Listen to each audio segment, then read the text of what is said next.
జొన్న పిండి ఆరోగ్యానికి చాలా మంచిది అని అంటారు కదా. జొన్న పిండి తినని వాళ్ళు, ఇష్టం లేని వాళ్ళు ఈ విధంగా ట్రై చేసి దోశ వేసుకొని చూడండి.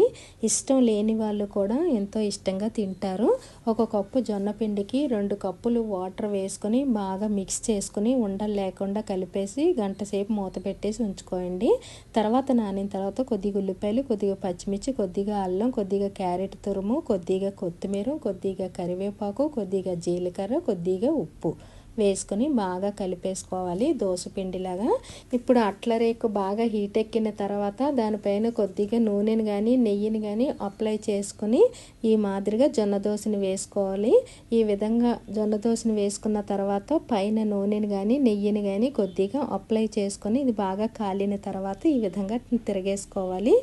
ఈ విధంగా జొన్న దోశని వేసుకొని కమ్మటి చట్నీతో సర్వ్ చేసుకుంటే జొన్న దోశ ఇష్టం లేని వాళ్ళు కూడా ఎంతో ఇష్టంగా తింటారు.